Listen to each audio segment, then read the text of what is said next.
ठीक है ना। जो अभी आज आए हैं एक दो जने, ये बता दूं कि अभी बहुत ज़्यादा नहीं हुआ है, नोट्स आप ले लीजिएगा अपने बैचमेट से। हम लोग ये जानना चाह रहे हैं कि इलेक्ट्रिसिटी क्या है, क्योंकि हमारा डिसिप्लिन क्या है, इलेक्ट्रिकल इंजीनियरिंग। तो जब तक हम इलेक्ट्रिसिटी के बुनियादी चीज़ों को नहीं जानेंगे तब तक इलेक्ट्रिकल इंजीनियरिंग नहीं समझेंगे। सो what is electricity? Electricity is flow of charge, ऐसा डिफाइन कर दिया।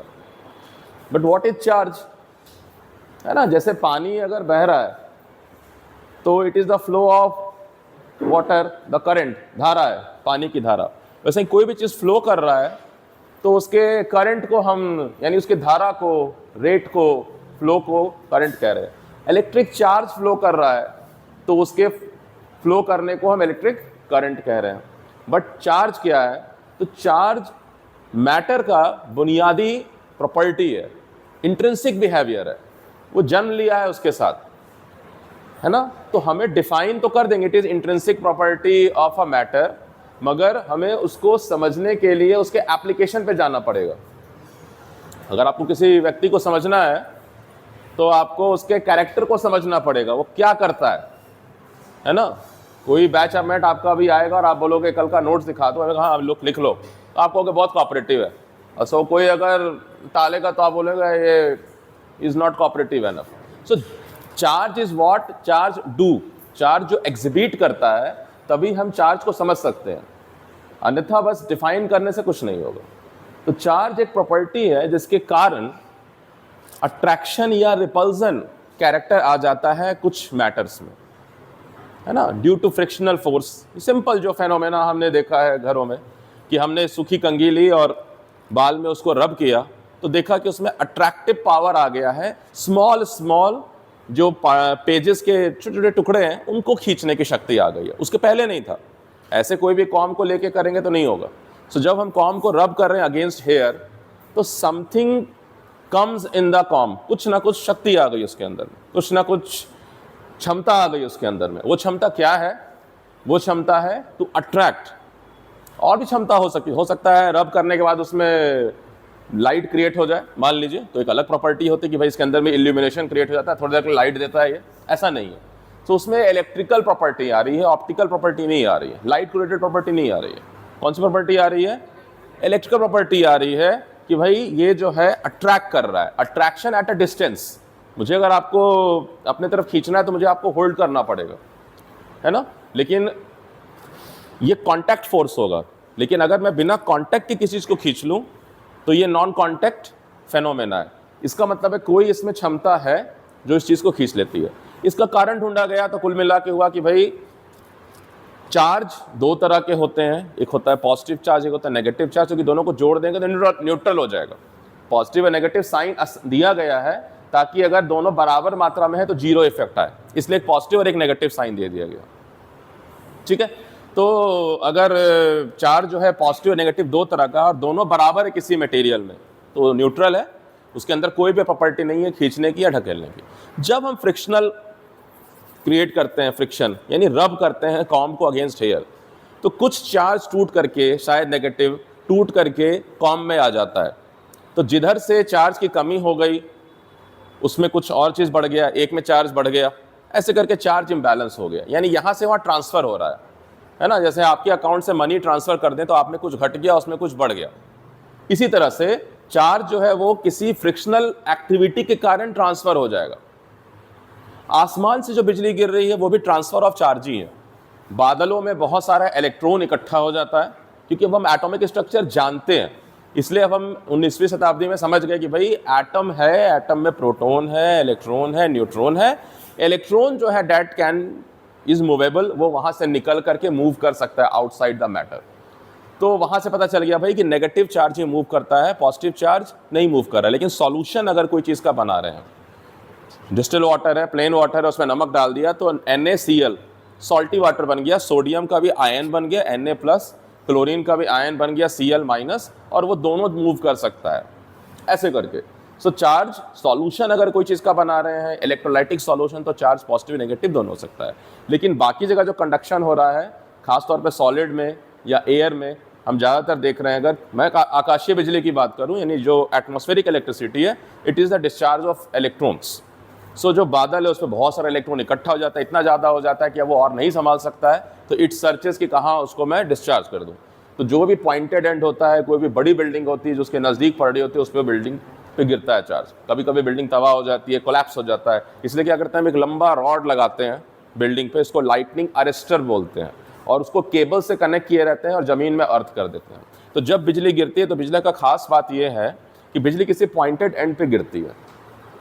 जैसे आपने सीरियल में देखा होगा कि जो छड़ी होती है जादुई वाली, उसमें से शक्ति जो निकलती है वैसे पॉइंटेड एंड से निकलती है ना। तो वहाँ भी उतना तो उसको भी फिजिक्स मालूम है कि चार्ज निकलेगा अगर किसी जगह से तो मोस्ट शार्प एंड से, पॉइंटेड एंड से, या अगर वो गिरेगा भी तो शार्प एंड पे गिरेगा। इसलिए हम शार्प एंड का कंडक्टर बनाते हैं ताकि बिजली उस पर गिरे। ठीक है, सो ये हो गया चार्ज का। अगर हम एटमॉस्फेरिक की बात कर रहे हैं, रोज़मर्रा की ज़िंदगी में बिना चार्ज की एक्टिविटी के कुछ नहीं हो रहा है। अगर आप फोटोकॉपी मशीन देख रहे हैं तो वो भी इलेक्ट्रोस्टैटिक फेनोमेना है कि जो टोनर होता है जिसमें कि आपके पाउडर लगे हुए हैं जो प्रिंटिंग के लिए, वो भी चार्ज होते हैं। जो पेपर होता है उसको भी चार्ज करते हैं, दोनों अपोजिट चार्ज पे होता है। तो जब पेपर जा रहा होता है तो वो खींचता है उसको और वो रिस्पेक्टिव पोजीशन पर चिपक जाते हैं। सो बहुत सारे फेनोमेना जो हैं आपके वो इलेक्ट्रोस्टैटिक फेनोमेना है या चार्ज के कारण। तो चार्ज के बारे में हमने पढ़ा कि चार्ज जो है वो इंट्रिंसिक प्रॉपर्टी है, मतलब है तो उसकी प्रॉपर्टी, उसके कुछ कार्य को देख के ही हम समझेंगे अच्छा ये चार्ज है। ठीक है, तो चार्ज का के बारे में क्या बोला, चार्ज इंट्रिंसिक प्रॉपर्टी है। दूसरा क्या बोला, चार्ज दो तरह के हो सकते हैं, पॉजिटिव और नेगेटिव। अगर किसी चीज़ में दोनों बराबर है तो वो न्यूट्रल चार्ज है। अगर किसी में पॉजिटिव ज़्यादा है, नेगेटिव कम है, तो वो पॉजिटिवली चार्ज है। अगर किसी के पास नेगेटिव ज़्यादा है, पॉजिटिव कम है, तो वो नेगेटिवली चार्ज है ना। ऐसे आप हिंदी में कहते हैं घनात्मक और ऋणात्मक। ऋण चढ़ गया उसके ऊपर, उसको वापस करना होगा। आपके अगर बैंक बैलेंस में कह रहा हूँ कि कितना क्रेडिट और कितना डेबिट है, ऐसे करके अलग अकाउंट बनता है, कितना क्रेडिट हुआ, कितना आया और कितना गया। तो अगर मैंने आपके अकाउंट में 100 रुपये हैं, है ना, और आपका 2 खाता चढ़ाया जाएगा, प्लस कितना है माइनस कितना है, तो कहेंगे 10 रुपये तो आपके हैं, -5 मतलब वापस करने हैं। तो आप कहेंगे टोटल फिर भी मेरे पास बैलेंस तो बचेगा 5, तो मेरे पास अकाउंट पॉजिटिव है। लेकिन अगर आपको 10 आपके पास है लेकिन आपको 20 दे दिया आपने, यानी आपने उधार ले लिया बैंक वाले से, भाई कि 10 तो तुम दे, 10 मैं दे रहा हूँ, 10 तुम दे दो, तो क्या हो जाएगा, -10 स्मॉलर देन 0, और जितना आपके पास है उतना ही लौटाना है, तब तो फिर नो बैलेंस। कुछ ऐसे करके हम चार्ज की बात कर रहे हैं। ठीक है, दूसरा चार्ज क्वांटाइज्ड है, यानी चार्ज जो है वो सर्टेन सेलेक्टेड वैल्यू पे एग्जिस्ट कर रहा है। जैसे करेंसी हमारा सिस्टम है, 10 रुपये का नोट है, 100 का नोट है, 50 का नोट है, 49 का नहीं, 48 का नहीं, 45 का नहीं, उससे ही चार्ज क्वांटाइज्ड है समथिंग। ठीक है, और क्या बताया था कि चार्ज कंजर्व्ड है। चार्ज ना तो क्रिएट कर रहे हैं, डिस्ट्रॉय कर रहे हैं। जो भी आप फेनोमेना देख रहे हैं वो चार्ज इम्बैलेंस के कारण है। पैर नीचे रख के बैठो। ठीक है, flow of charge is electric current. Flow of charge is electric current बताया था। उस पर एक कहानी बताई थी भाई कि अगर यूनिट ऑफ चार्ज जो है क्या है, कूलम, और हम जानना चाहते हैं कि प्रति सेकंड, अपने घड़ी का स्टॉप वॉच ऑन करेंगे, देखेंगे 1 सेकंड में कितना चार्ज क्रॉस कर गया किसी कंडक्टर में किसी खास पॉइंट से, तो वो बताएगा इतना कूलम पर सेकंड का रेट है फ्लो ऑफ चार्ज। तो actually electric current is rate of flow of charge. सिर्फ फ्लो ऑफ चार्ज है, फ्लो ऑफ चार्ज मतलब करंट है, बट हम मैथमेटिकली बात करना चाह रहे हैं। पानी बह रहा है, पानी की धारा है, लेकिन पानी की धारा तेज है या धीमे है, वाटर करंट कैसे बताओगे आप? आप दो तरह से किसी चीज़ को देखते हो, एक होता है क्वालिटेटिव, एक होता है क्वांटिटेटिव। अब चाय बनी आपके घर में और आपको मीठा चाहिए, तो आप कहेंगे कि थोड़ा सा चीनी डाल दो। अब थोड़ा सा रोज का हमारा अंडरस्टैंडिंग है कि थोड़ा का मतलब है 1/4, ऐसा थोड़ा सा डाल दिया, चुटकी भर नमक डाल दिया खाने में अगर नमक कम लग रहा है, ऐसा तो नहीं है 2 चम्मच उठा के डाल दिया। तो हम क्वालिटेटिवली बात कर रहे हैं, थोड़ा ज़्यादा, बट हम अमाउंट नहीं फिक्स कर रहे हैं। थोड़ा का मतलब किसी के लिए 1 चम्मच भी हो सकता है अगर कोई और चीज़ है तो। ठीक है, सो क्वांटिटेटिव का मतलब है न्यूमेरिकल वैल्यू लगाना उसके साथ। तो जो हम करंट की बात कर रहे हैं कि flow of, the rate of flow of, है ना, थोड़ा सा डेफिनेशन चेंज कर दिया है। Rate of flow of electric charge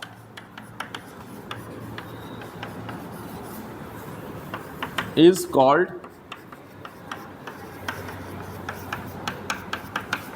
electric current. Charge को डिनोट कर सकते हैं कैपिटल क्यू से या स्मॉल क्यू से।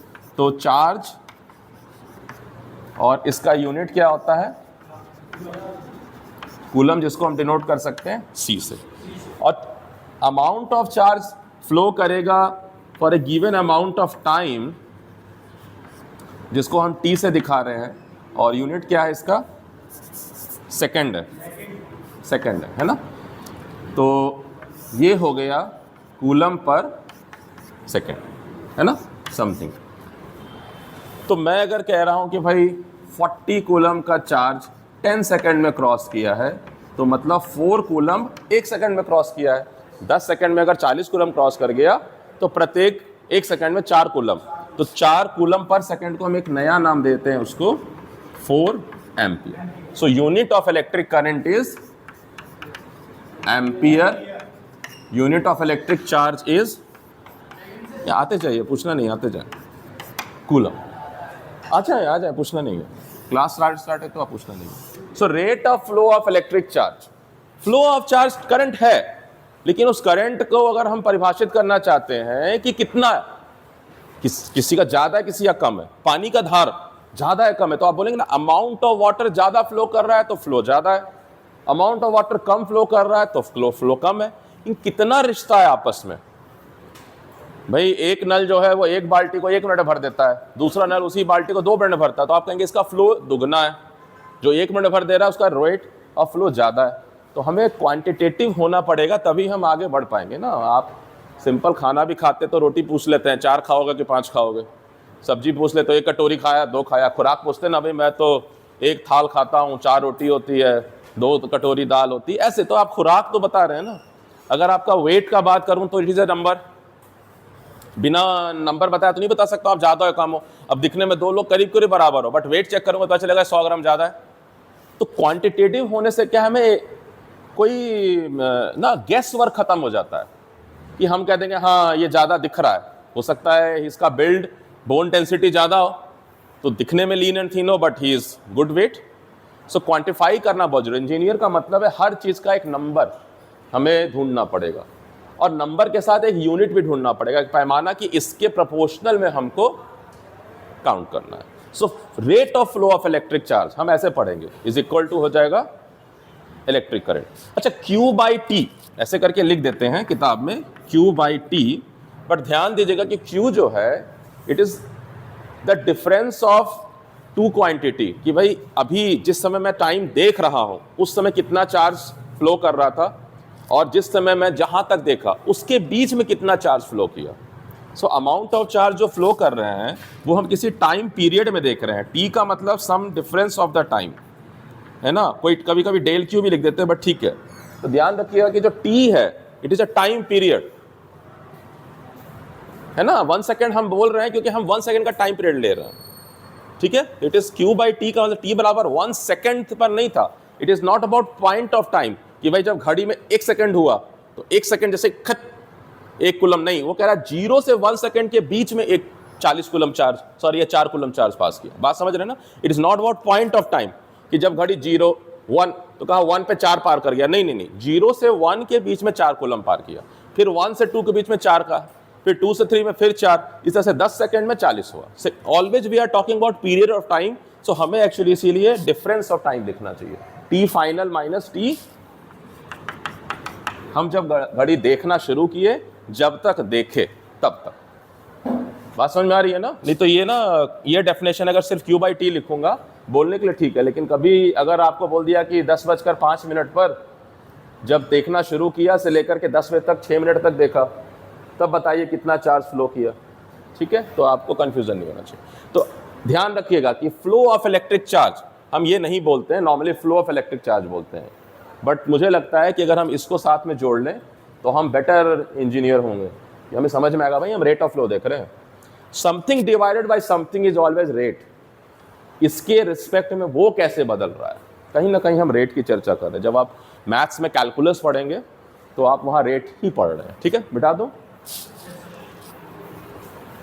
सो ये तो हो गया कि भाई चार्ज क्या है, ये रिकैप हो गया, ये बता चुका हूं मैं, ठीक है। अब है cause of flow of charge. Charge क्यों फ्लो करेगा? भाई इलेक्ट्रॉन एक जगह से दूसरी जगह क्यों ट्रेवल करेगा, है ना?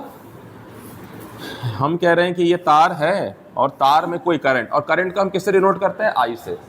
तो हम कह रहे हैं भाई Q amount of charge flow कर गया। कोई आदमी यहाँ बैठा हुआ है तो वो देख रहा है कि भाई उसका घड़ी पे देख रहा है कि t बराबर 0 सेकेंड से लेकर के t बराबर 1 सेकेंड के बीच में कितना चार्ज यहाँ से क्रॉस कर गया इस तार में से, इस तार में से। तो ये हो गया current. But what is the cause of current? Current क्यों फ्लो करेगा? जैसे आप आते जाइए, जैसे पानी क्यों बहेगा? पानी अगर फ्लो कर रहा है तो एक है नेचुरल, कहीं पहाड़ों से पानी आ रहा है। पानी अगर फ्लो कर रहा होता, नदी क्यों बह रही है? मन बहने का फोर्स, कौन सा फोर्स लग रहा है? ग्रेविटी करंट बह रही है। देयर इज अ स्लोप कि भाई ये जो ऊंची पहाड़ों से होते हुए वो समुद्र तक पहुंचना चाह रही है। सो ये पानी जो है जो फ्लो कर रहा है, कहीं स्रोत यहाँ है, यहाँ हिमालय पर्वत है और ये मेल्ट कर रहा है, ये मेल्ट कर रहा है। ज्योग्राफी पढ़ते हैं ना, और ये ग्लेशियर्स बन रहे हैं, यानी वो जो हिम नदी होती है, ऐसा लगेगा बर्फ, और फिर वहाँ के बाद से वो और पिघलेगा, मान लीजिए तो पानी बनेगा, और इतना स्लोप है, इतना फ्लो बन जाता है कि वो कहाँ तक चली जाती है? समुद्र तक चली जाती है, कितने सारे स्टेट को क्रॉस करते हुए। कॉज क्या है उसका? कॉज है हाइट का डिफरेंस। जहां से वो निकलती है फिर समुद्र में आकर एकदम शांत हो जाती है, वहां एकदम स्लो हो जाती है, यानी वहां उसकी एनर्जी भी स्लो हो जाती है। किसी बॉल को अगर मैं टॉप से यहां धक्का दे दूं हल्का सा, तो ये विल कम डाउन ना, बीच में कोई नहीं रोकेगा तो, कि बीच में रुक जाएगा कहीं कि भाई थोड़ा आराम करते हैं? नहीं ना। गाड़ी चला के रोकते हो बीच में तो आप ब्रेक लगाते हो, तो आप किसी चीज के अगेंस्ट अपने आप को रोक रहे हो। बट अगर नहीं ब्रेक लगा रहे हैं तो it will come down. So what is the cause of this flow of either this और movement of this? That is the gravity. The earth is attracting downwards, है ना? या हम उसको एनर्जी के टर्म में भी देखते हैं कि भाई ये जो है ये हाई पोटेंशियल एनर्जी पर है। सुना होगा ना ये टर्म। अगर इसका मास m है और अगर ये हाइट h है तो इसका पोटेंशियल एनर्जी है mgh। जब ये हाइट h यहाँ 0 हो जाएगा तो पोटेंशियल एनर्जी क्या हो जाएगा? mg into 0। तो कोई भी बॉडी चाहती है अपने लोएस्ट एनर्जी स्टेट में चले जाना, जहाँ उसको मौका मिलेगा। आप भी आराम करना चाहते हो, काम करना चाहते हो। अगर कॉलेज जो है 10 बजे से होगा तो तुम्हारा सोने का उठने का टाइम शिफ्ट हो जाएगा, नहीं हो जाएगा? और कॉलेज अगर जल्दी छोड़ देंगे 2 बजे तो घर अगर पहुंचोगे तो हो गया अभी तो 2 घंटा सोऊंगा। सो हर बॉडी जो है वो अपने लोएस्ट एनर्जी स्टेट में जाना चाह रही है। कोई भी हॉट कॉफी मग रख दूं मैं अगर अभी यहाँ पे, और स्टीम निकल रहा है, थोड़ी देर बाद क्या होगा? ये ठंडा हो जाएगा। It want to lose energy. जो एनर्जी हमने इसे गर्म किया है, it want to lose energy. खुद से गर्म है तो बात अलग है, बट हम इसको गर्म कर रहे हैं। The moment I will open it to environment, it want to lose energy. Similarly इसको बॉल को हमने यहाँ ला के रखा है, so the moment I will give a path, वो नीचे की तरफ भागेगा, यानी it want to lose energy. तो एक एनर्जी है जो स्टोर्ड एनर्जी है, एक एनर्जी है जो एग्जिबिटेड एनर्जी, जो दिखाई देगा, जो एग्जिबिट होगा। जैसे आपके अकाउंट में 100 रुपया है 10 दिन तक मत खर्च करो, लेकिन जैसे ही आप कोई कार्य करोगे, उस कार्य को करने के लिए आपको, अभी आपके जेब में 100 रुपये हैं और आपको यहाँ से ऑटो पकड़ के घर जाना है, तो ऑटो वाला तो नहीं कहेगा ना कि मुफ्त में छोड़ूंगा मैं तो भाई, नहीं ना, वो कहेगा चार्जेस हैं। सो यू हैव टू पे समथिंग। तो जितना दूर जाओगे उतना ज़्यादा पेमेंट है। हो सकता है अगर एक समय के बाद 0 पे आ जाओ तो अब इससे ज़्यादा जा ही नहीं सकते, है ना? तो अगर ये चीज़ हम यहाँ रोक देंगे इसको, तो ये यहाँ की रुक जाएगा, फिर भी इसके पास एनर्जी है। ये बार हटा दूंगा तो फिर आगे की तरफ जाएगा, तब तक गिरता रहेगा जब तक इसकी एनर्जी 0 ना हो जाए। यानी आप तब तक खर्च करते रहोगे अगर आपके पास मनी है, जब तक वो 0 ना हो जाए, फिर कर ही नहीं सकते टेंडेंसी। सो उसी तरह से करंट भी फ्लो करता है। कोई हाई पोटेंशियल एनर्जी है से लो पोटेंशियल एनर्जी, बट ये हाइट के कारण नहीं आ रहा है कि तार को ऐसा सीधा करके रख देंगे टेढ़ा तो इलेक्ट्रॉन ऊपर से नीचे लुढ़क जाएगा। आते जाओ, इट इज़ नॉट बिकॉज, है ना, मैं ये नहीं कह रहा हूँ कि मैं कंडक्टर को अगर ऐसे रख दूंगा तो चार्ज गिरना शुरू हो जाएगा और it will come down. This is not the gravitational potential energy, नहीं है। ये जो पोटेंशियल एनर्जी है ये कौन सा है? This is GPE, potential energy due to gravity. Gravity of earth के कारण इसके अंदर एनर्जी इकट्ठा हुई। जितना ऊंचा चाहोगे उतना तुमको दिखाई देगा, बहुत तेजी से गिरोगे।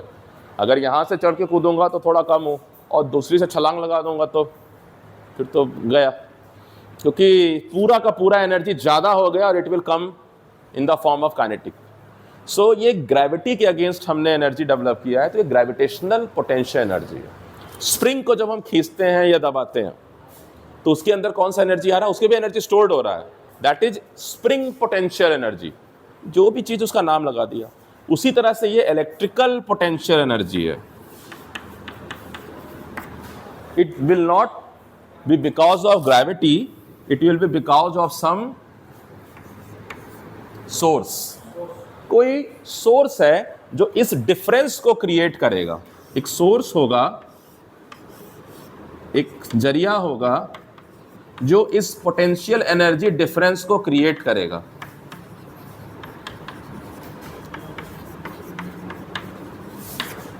तो ये कहेगा जब मैं ऐसे कनेक्ट करता हूं, एक सेल होता है उसके पास दो टर्मिनल है, एक पॉजिटिव और एक नेगेटिव। ये तो देखा होगा घर में। तो सेल पॉजिटिव और नेगेटिव, तो ये कह रहा है कि मैं हूं हाई इलेक्ट्रिक पोटेंशियल एनर्जी पर और लो पोटेंशियल एनर्जी यहां है।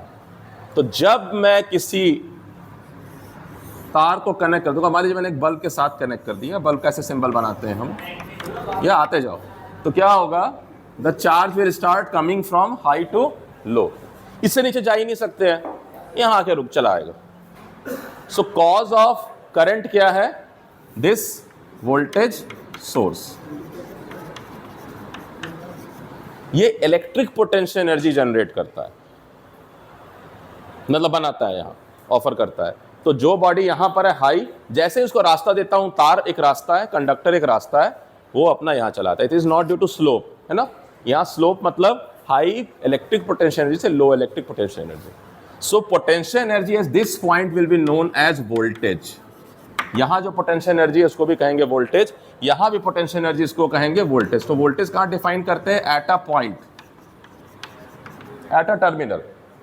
बट ये हाई पर है और ये लो पर है, तो there is a difference between high and low, तो इसको कहेंगे पोटेंशियल डिफरेंस।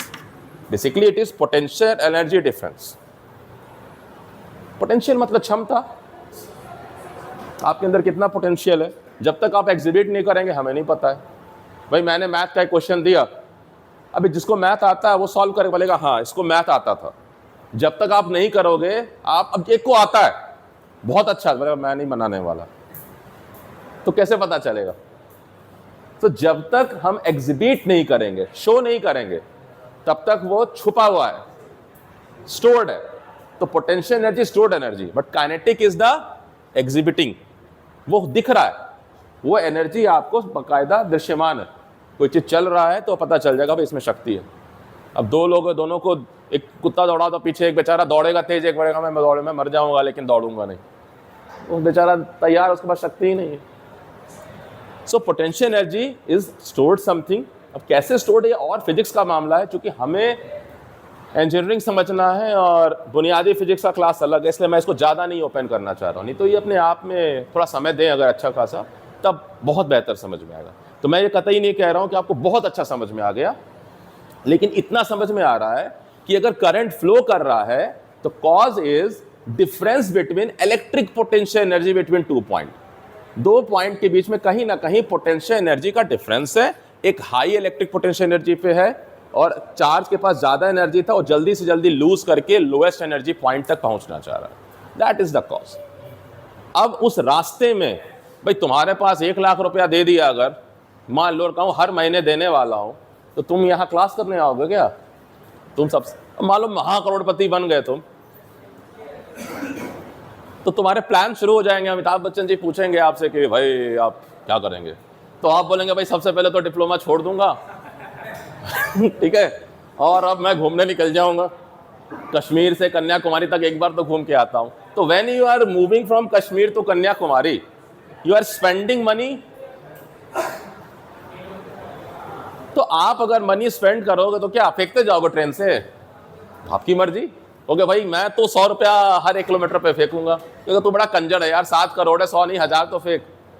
तो 3000 किलोमीटर में भी 1000 फेंकेगा तो 30 लाख फेंकेगा। 3000 गुणो 1000, 30 लाख फेंक दिया यार, 30 लाख, मजा आ गया नहीं? तो समबडी विल पिक। अब हर बार डॉगी भी पिक कर ले तो बात अलग है, but if you are trading, आप अगर कोई दुकानदार से सामान खरीद रहे हो, सो आप उसको स्पेंड कर रहे हो।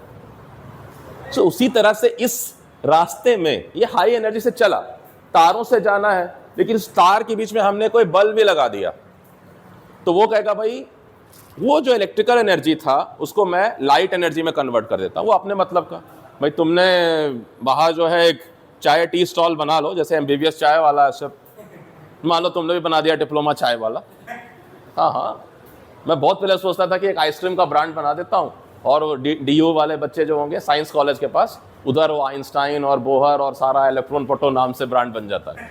हाँ हाँ, और फेस बदल के मैं जाऊँगा खुद ही, क्योंकि मुझे बात करनी पड़ेगी ना। वो आइसक्रीम मांगेगा तो मैं कहूँगा दिस इज इलेक्ट्रॉनिक, और तू कहेगा अच्छा यार आइसक्रीम वाला तो बड़ा अच्छा साइंस बोलता है, ज़्यादा मजा आएगा। तब तो मजा आएगा, तो मजा क्या आएगा।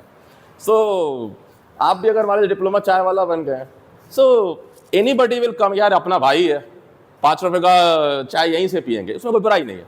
सो you are spending money and he is earning, and then he can exhibit in different form कि मैं इस 5 रुपए का क्या करूंगा। उसी तरह से ये एनर्जी इसके पास है, इसने बल्ब को दिया तो बोलेगा मैं तो लाइट एनर्जी में कन्वर्ट कर रहा हूँ। वही अगर मैं यहाँ हीटर का एलिमेंट लगा देता, कोई हीटर एलिमेंट लगा दूँ मान लीजिए, तो वो कहेगा मैं हीट एनर्जी में कन्वर्ट कर रहा हूँ। मैं अगर कोई यहाँ मोटर लगा दूँ तो कहेगा भाई मैं तो मैकेनिकल एनर्जी में कन्वर्ट कर रहा हूँ। तो इस तरह से हमने क्या किया, इलेक्ट्रिक एनर्जी का ट्रांसफर शुरू किया तारों के थ्रू, और बीच में अपने मतलब का लोड लगा दिया है, तो लोड जो है उसके हिसाब से वो एनर्जी इस्तेमाल कर लेगा। नहीं लगाएंगे तो वैसे भी वो पूरा लूज करके आ जाएगा हीट में, I²R लॉस हो। सो मैं ये कहना चाह रहा हूँ कि कतई भी ये नहीं है कि आप 100% आज समझ गए भाई वोल्टेज क्या है, बट इतना समझ जाएंगे ताकि हम गाड़ी आगे लेके चलेंगे। ठीक है, कुछ तो है जिसके कारण, दया है ना, दया कुछ तो है, तो कुछ तो है जिसके कारण करंट का कॉज हो रहा है। और इतना समझ में आ रहा है कि जैसे टेम्परेचर डिफरेंस के कारण हीट फ्लो करेगा, जैसे हाइट डिफरेंस के कारण कोई बॉडी मूव कर सकता है, उसी तरह से पोटेंशियल एनर्जी इलेक्ट्रिकल वाला डिफरेंस के कारण चार्ज फ्लो कर सकता है। अब इलेक्ट्रिकल पोटेंशियल एनर्जी क्या है, ये अलग टॉपिक है, बट फिलहाल हमारे लिए उतना है। So voltage is nothing but the potential energy has that point, है ना। तो वोल्टेज एक पॉइंट पे डिफाइन करते हैं, 2 पॉइंट के बीच में हम वोल्टेज डिफरेंस निकालते हैं, यानी पोटेंशियल डिफरेंस निकालते हैं। ठीक है, मिटा दूं इसको। हाँ,